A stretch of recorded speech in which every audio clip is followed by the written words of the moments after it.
Hey, welcome back to Everyday English on English Unwritten. I'm Noah. And I'm Amanda, and we're back with episode 6. So, today's topic is something that every traveler, every student, every person living in a new place has been through at least once. Getting completely lost. That's right.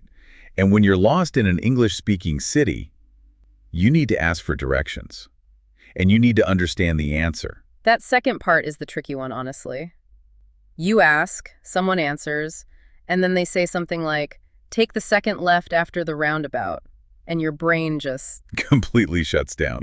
every time. So today we're going to show you the full conversation, how to stop someone politely, ask for directions clearly, and actually follow what they're telling you.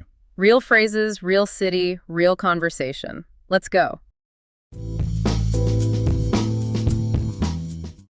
Okay, so here's today's situation. Amanda is visiting a city she's never been to before. She's trying to find a specific place, a bookshop she read about, but her phone battery just died. Worst timing possible. So she spots Noah on the street.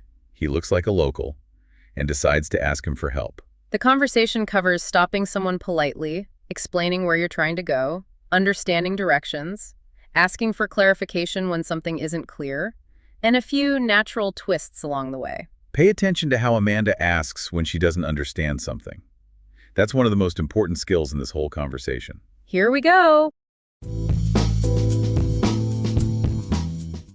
Excuse me, sorry to bother you. Do you have a second? I'm completely lost. Of course, no bother at all. Where are you trying to get to? So I'm looking for a bookshop called Pages & Co.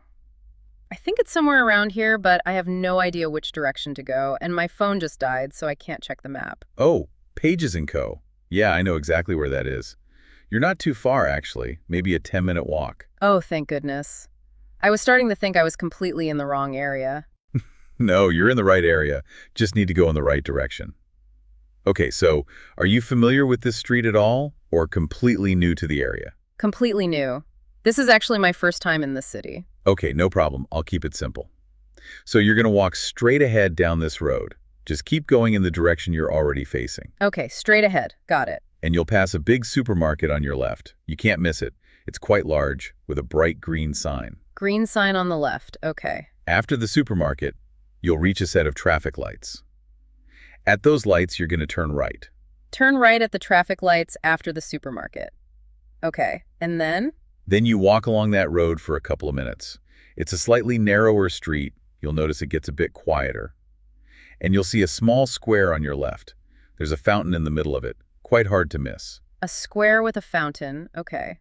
And the bookshop is there. Almost. Don't turn into the square. Keep going past it. And then immediately after the square, there's a small side street.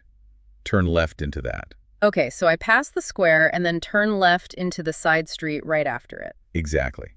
And Pages & Co. is about halfway down that side street on the right-hand side. It's got a dark blue door, quite distinctive looking. Dark blue door on the right.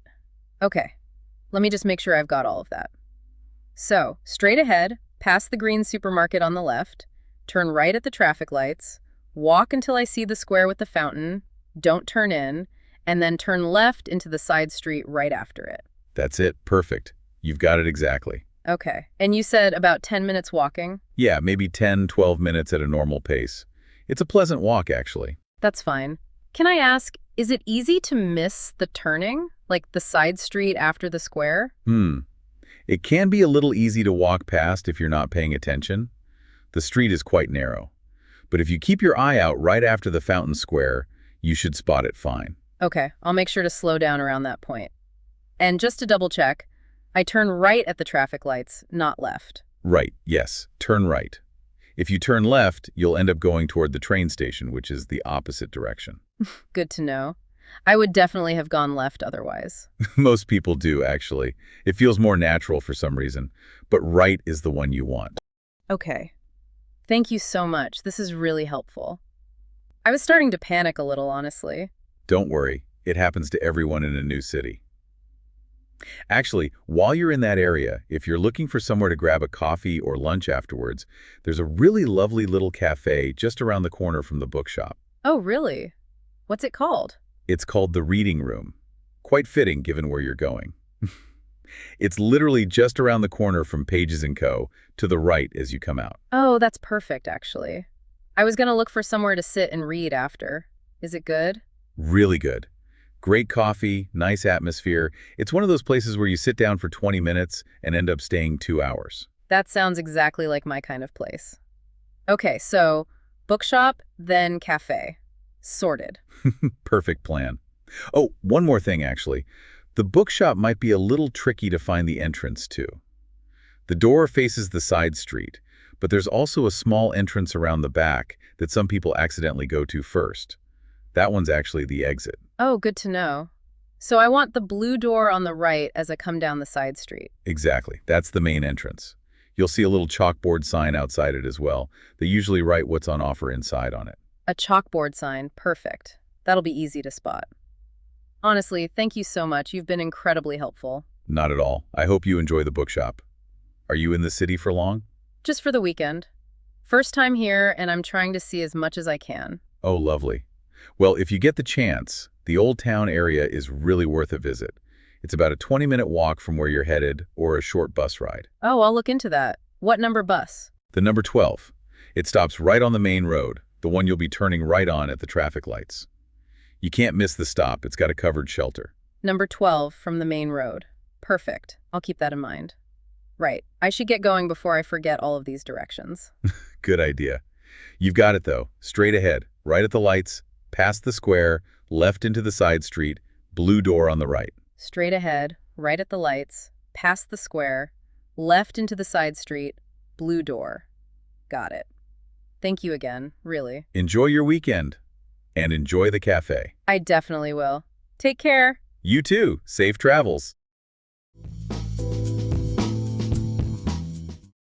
All right, here are your key phrases from today. Excuse me, sorry to bother you. Do you have a second? The most natural, polite way to stop a stranger and ask for help. I'm completely lost. My phone just died and I can't check the map. Honest and relatable. People always want to help when you say this. You'll pass a big supermarket on your left. You can't miss it. A useful phrase for giving landmarks when explaining directions. Don't turn in, keep going past it. Simple but really important. Knowing how to say, don't do this, is just as useful as knowing what to do. Let me just make sure I've got all of that. Brilliant phrase for buying yourself time to repeat the directions back and check you understood correctly. Is it easy to miss the turning? A smart follow-up question that most learners never think to ask, but always need to. Just to double check, I turn right, not left? Never be afraid to confirm. It's natural, it's smart, and it saves a lot of wrong turns. I'll keep that in mind. A casual, natural response when someone gives you extra information you might use later. I should get going before I forget all of these directions. Very real, very human. And the last one, safe travels. A warm, natural way to say goodbye to someone who is visiting or on their way somewhere. And that's episode 6 of Everyday English, Asking for Directions. Today you learned how to stop someone politely, ask for directions clearly, follow what they're saying, and ask again when something isn't clear. Try this now. Next time you need help finding somewhere, say, "Excuse me, sorry to bother you. Do you have a second?" Or, "Let me just make sure I've got all of that." Use it today, even in one small conversation.